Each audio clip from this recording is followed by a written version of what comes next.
Sekarang ni kita masuk pula kepada pembahagian sel. Jadi bila kamu tengok balik sebelum-sebelum ni cikgu ada sebut tentang sel kan. Sel tu adalah unit asas bagi kehidupan organisma yang akan membentuk jari jemari kita, akan membentuk telinga kita, kulit kita, organ dalaman, buah pinggang, pankreas, hati, jantung, peparu. Jadi semua ni adalah sel lah. Jadi sel tu dia perlu membahagi. Okay, dia perlu membahagi dan menjadi sel-sel yang baru. Jadi kita tengok dalam pembahagian sel ni dia ada dua jenis. Ada dua jenis. Yang pertama dipanggil sebagai mitosis. Yang kedua dipanggil sebagai meiosis. Okey, untuk mitosis dulu. Proses membahagi membentuk dua sel anak seiras, dua sel anak seiras dengan induk. Jadi maksudnya mitosis ni dia akan menghasilkan sel anak yang sama dengan induk dia. Induk tu maksudnya sel yang awal, sel ibu bapa dia lah. Induk tu ibu bapa ataupun sel yang awal. Maksudnya tak ada beza langsung antara yang sebelum ni, sel induk dia tu dengan sel anak. Sedikit pun tak ada beza. Bilangan kromosom dia sama, ciri pada kromosom dia sama, tak ada perbezaan langsung.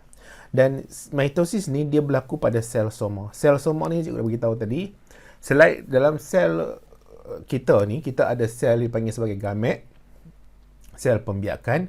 Sel gamet ni hanya ada di organ pembiakan lah. Jadi tak boleh ada sel gamet di tangan kita, di pipi kita, di telinga kita, tak boleh ada. Okay, tak boleh ada. Dia tak dihasilkan di tempat-tempat lain, dihasilkan hanya di organ pembiakan.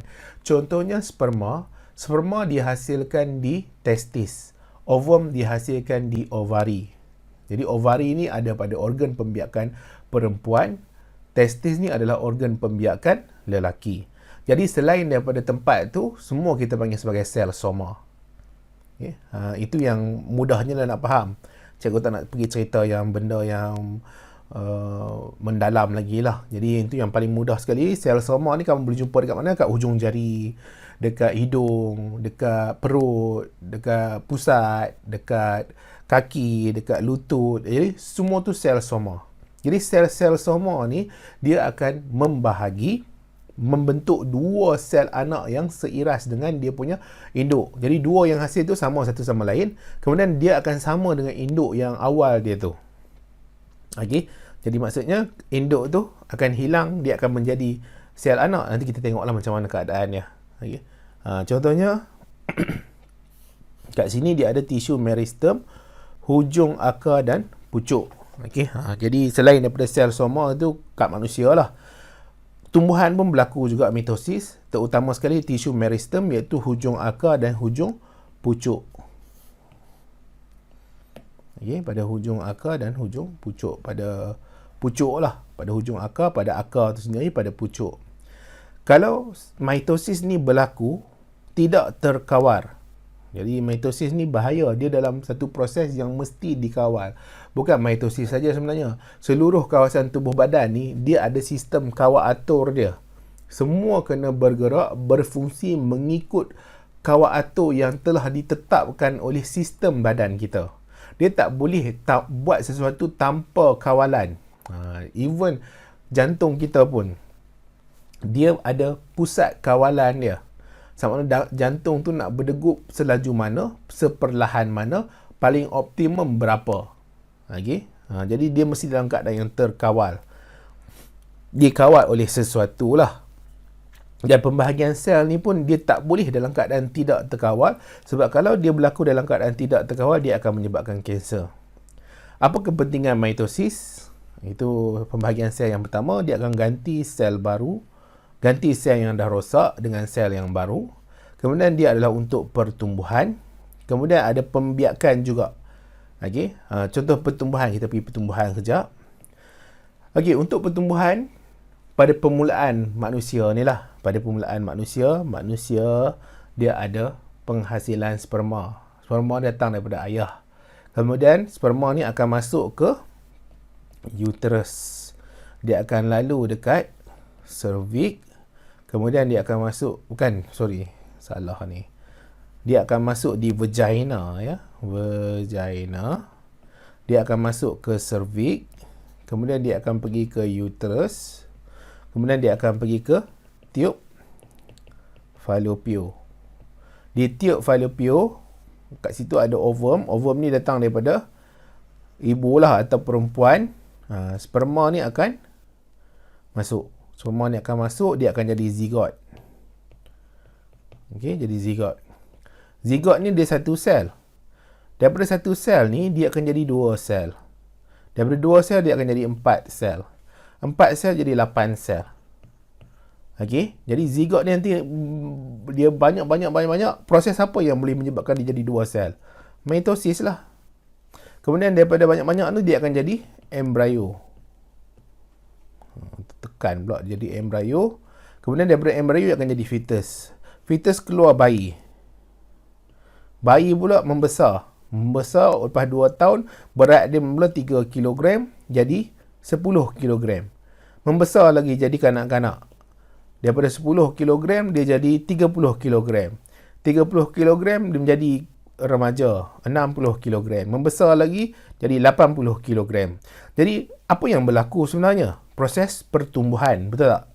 Jadi pertumbuhan ni apa yang menyebabkan dia jadi boleh membesar tulang, boleh memanjang, daging-daging, tisu-tisu makin membesar, disebabkan oleh proses mitosis. Jadi tanpa proses mitosis ni, dia takkan boleh ada pertumbuhan.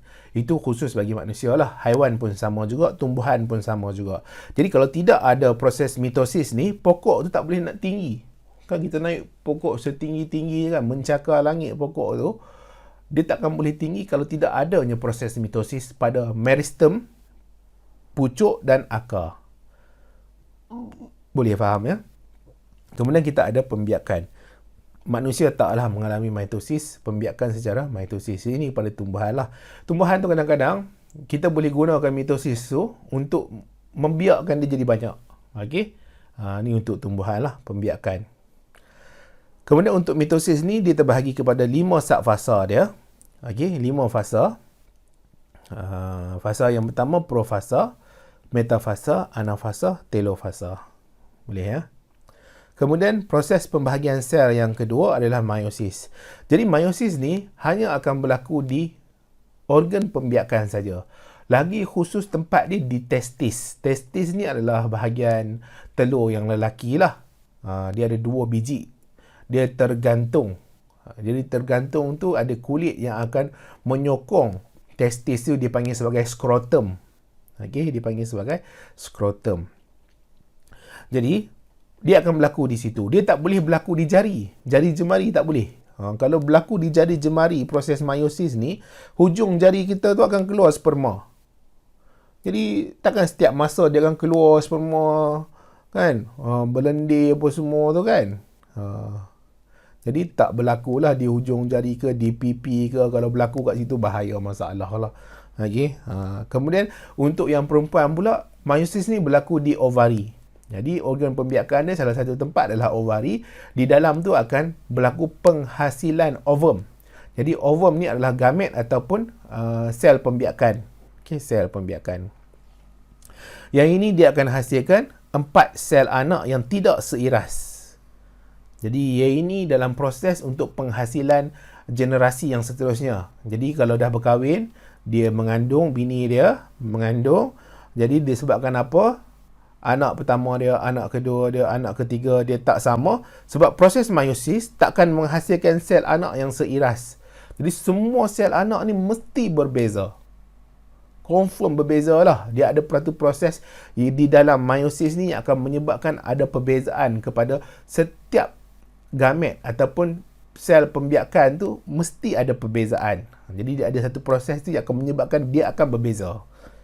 Jadi sel anak, bilangan dia separuh kromosom bilangan dia daripada sel induk. Jadi kalau manusia ni kita ada 46, dalam sperma confirm ada 23 sahaja. Dia tak boleh 46. Jadi 46 dalam manusia ni, dia kalau untuk sperma, dia mesti 23.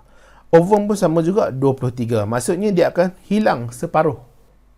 Dia akan hilang separuh. Dalam proses meiosis tu nanti, hanya 23 sahaja yang ada dalam sperma dan dalam ovum. Sebab apa? Nanti bila dia bercantum dalam proses persenyawaan, dia akan hasilkan anak bayi tu, okey, zigot tu mesti 46 kromosom juga. Jadi embrio dia nanti, sel-sel embrio dia akan ada 46 kromosom juga. Bayi yang dilahirkan tu, setiap satu sel itu akan ada 46 kromosom juga. Dia tak boleh lebih, tak boleh kurang. Kena ingat, dia aturan dia macam tu. Set up dia macam tu. Dan Tuhan dah install dia punya Windows dia tu macam tu. Okey, contoh nak bagi kamu faham. Jadi dia berlaku pada organ pembiakan. Dia akan hasilkan gamet. Gamet ni apa? Sel pembiakan. Kamu jangan tertukar. Yang atas tu, kamu nampak yang ni adalah kromosom seks ya. Kromosom seks. Yang lain tu kita panggil autosom. Jangan tertukar lah. Banyak sangat nama. Bila biologi ni, ini sebenarnya sains ni, dia combine kan biologi, fizik dan kimia. Dan ini punya topik adalah topik biologi sebenarnya. Jadi dia berlaku di testis dan ovari. Dah cerita tadi.